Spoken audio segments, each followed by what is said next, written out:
Hey y'all, let's make Mexican picadillo for our nachos. You could use any potato for this recipe. If you use a russet potato, I do suggest that you peel it first. I'm going to use these baby Dutch yellows.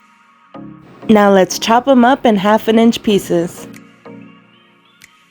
Okay, bear with me. I'm trying to get into transitions, but we're going to make it do what it do. We're going to chop up this onion and bell pepper. Alright, now that wasn't too bad. To your pot, let's add a tablespoon of oil. You could use any oil, I'm using avocado oil. Now let's add our onions and bell pepper. I like to cook them up a little right before I add the meat. To my pot, I'm going to add 1 pound of ground beef, and the temperature is going to be on high. A little trick I use is I add 1/4 cup of water. Anytime I'm cooking ground beef, I add a little bit of water and it cooks so much easier. My aunt showed me this trick when I was younger and I've always used it. We are going to season our meat before it's cooked. We're going to add garlic powder, cumin powder, and Knorr chicken stock seasoning. It's like a Mexican staple. We pretty much put it in everything. Another trick, I like to put my potatoes in water. If you cut potatoes and you keep them in your fridge, if you put them in water, they'll be good for the next day.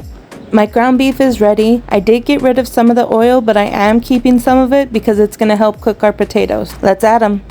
We're going to cook this down until our potatoes are fork tender. I am going to put a lid over this just so they could cook faster. I cooked it down for about 30 minutes and the potatoes are ready.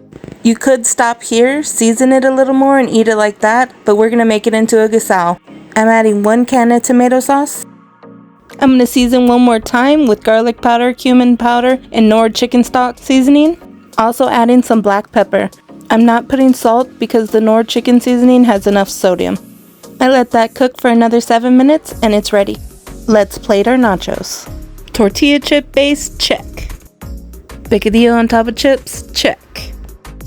Shredded cheese on top, check, check. Melt that cheese. Hit it with some salsa. I have a great recipe on my page, check it out. What's nachos without pickled jalapenos? And you're done. If you made it this far, thank you for watching. Like, share, comment. Picadillo is so diverse, you could have it in a taco, a chalupa, nachos, anything. Try and make it, I'm sure you'll like it.